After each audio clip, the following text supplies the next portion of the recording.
মাত্র 60 সেকেন্ড দাও, একটা প্রশ্নের উত্তর দাও। তুমি কি সত্যি তোমার স্বপ্নের জন্য লড়ছো, নাকি শুধু নিরাপদে বেঁচে আছো? এই ভিডিও শেষ হবার পর হয়তো তুমি আর আগের মানুষটা থাকবে না। কমফোর্ট জোন শুনতে খুব সুন্দর লাগে, তাই না?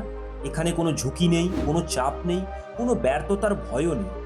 কিন্তু একটা সত্য কথা জানো, যেই জায়গায় তুমি সবচেয়ে বেশি নিরাপদ অনুভব করো, সেই জায়গাটাই ধীরে ধীরে তোমার স্বপ্নকে মেরে ফেলছে। তুমি প্রতিদিন ভাবো আগামীকাল শুরু করবে, আরেকটু প্রস্তুতি নিই, সঠিক সময় আসুক, কিন্তু সেই আগামীকাল আজ পর্যন্ত কোনোদিনও আসেনি। শুধু ভাবলে জীবন বদলায় না, অ্যাকশনে জীবন বদলায়।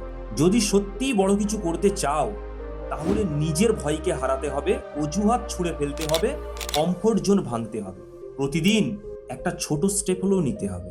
কারণ সফল মানুষ আর সাধারণ মানুষের পার্থক্য ট্যালেন্টে নয়, পার্থক্য হলো অ্যাকশন। মনে রেখো, সঠিক সময় কখনো আসে না, সঠিক সময় তৈরি করতে হয়। তাই আর ভেবো না, আজই শুরু করো, কারণ তোমার স্বপ্ন তোমার সিদ্ধান্তের অপেক্ষায় আছে।